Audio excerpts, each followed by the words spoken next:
top of the morning to you out there in the digital world. It is I, the digital prisoner, once again. Have eluded my captors long enough to tell you of a tale of Rome, how it was once thought to fail, but how it went on long beyond what many thought.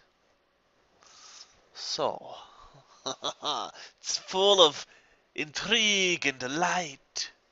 So sit there and listen to my tale before I must take flight. Alright, so Rome of the East. So what we're going to be talking about today is the Byzantine Empire. During its later years, and we're going to talk a little setup first, but during its later years, Rome was divided into two parts: Western Rome and Eastern Rome. Western Rome was uh, Italy and all that, and I'll show you a map in a few minutes. And the head of that was Rome. And then the East, and the head of that was Constantinople. After the fall of the city of Rome and the rest of the Roman Empire, the Eastern Empire remained, and it became known as the Byzantine Empire.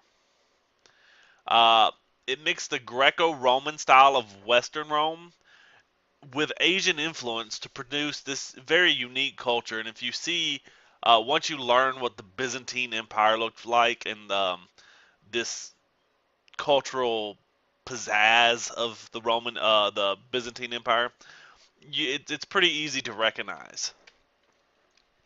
Byzantium. Byzantium was originally a Greek city.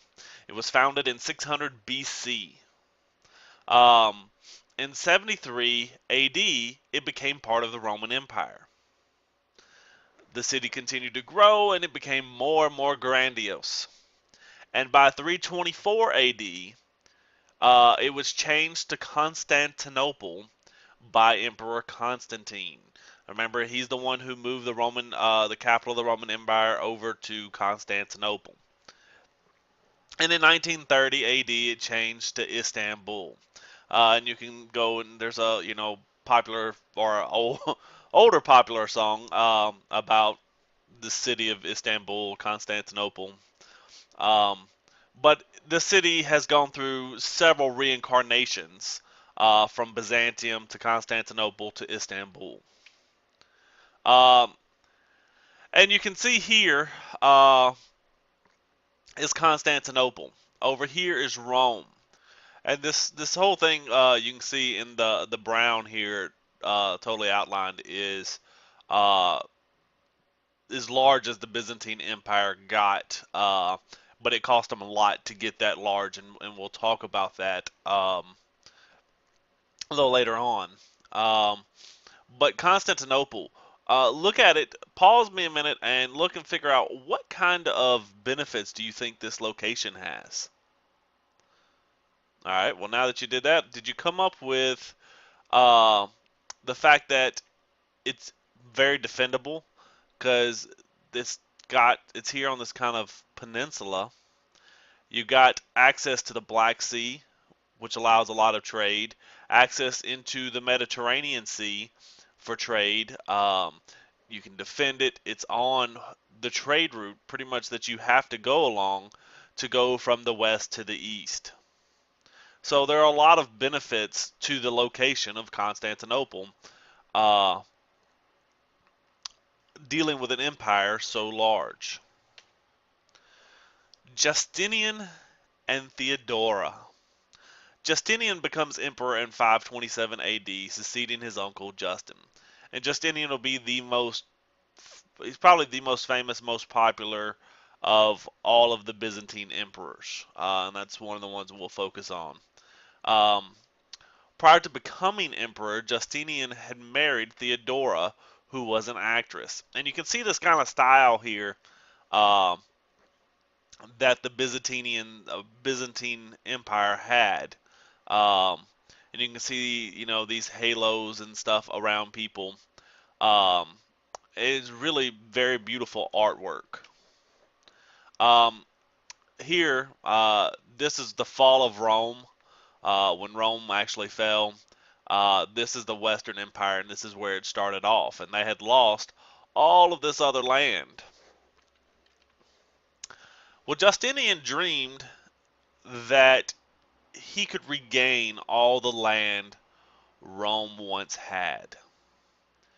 And he wanted the Byzantine Empire because they still it's debated over whether they consider themselves still Rome of the East, or were they just solely Byzantines, but they drew their roots from the Roman Empire, and Justinian wanted to reclaim the glory that this magnificent Roman Empire had once held.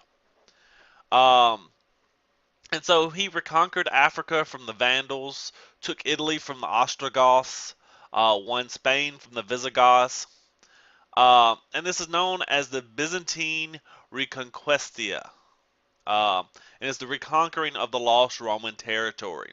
Uh, and all these, the Vandals, Ostrogoths, Visigoths, all these were these barbarians that sacked Rome and took all of the lands from Rome.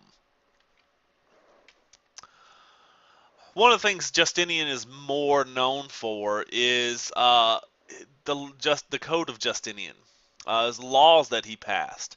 In 529 A.D., this was adopted as law. Um, he rewrote all the Roman laws and made them more understandable so that people could understand and follow the law a lot simpler. Um, and he updated the laws. I mean, how many times do we today, do we either not understand the laws because they're written so complicated that it's like, I don't know what that really means, or that they're outdated. You know, uh, there's a local law that whenever you get out of jail, they're supposed to give you a horse and to go about.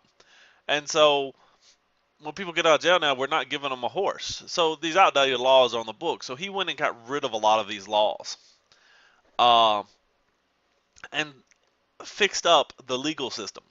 And this actually becomes the basis of a lot of the legal systems throughout Europe.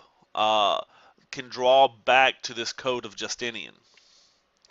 Uh, the Hagia Sophia, um, very beautiful place. And if you've watched any movie that's set in Istanbul, you're bound to see this in it, and you can see uh, its beauty. And it's gone through being several things. It's even had to be rebuilt once when it originally had first collapsed. They refixed it. Um, but the beauty of this, it's very beautiful. It's one of those wonders of the world that is worth, if you ever get a chance to go see. And it still stands today. Like I said, you see it in a lot of movies that are set in that region.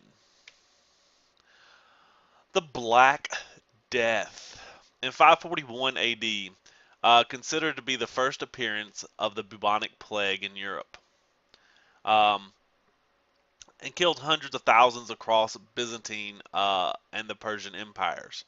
And the Black Plague was really spread by rats, and more specifically, the fleas on the rats. These fleas would bite someone infected, and they would travel with these rats. The rats would get in the cargo that they traveled, from city to city with, and these fleas would jump off the rats, and they would bite people and infect people. And it spread and spread, and more and more people would be affected, more and more fleas infected, more they would spread it. Things would lead from one place to the next, and it became a very dark time. The Black Plague was a very serious. It killed thousands and thousands of people. And death. In 565 AD, Justinian dies in his early 80s. So he lived quite a long life. He left a weakened empire after his conquest of Italy. That whole, reconquering what was once Rome, by conquering the Visigoths and the Ostrogoths and so forth. He greatly weakened his empire, um, and left an empire not on its best legs. But he is most remembered for the Justinian Code and the Hagia Sophia. So that's kind of most of what we're going to focus on with the Byzantine Empire. Um, so there's a lot more. It's a very rich culture. Wish we had more time, and maybe I'll make some more videos at another point for us to go into it. Until next time, deuces.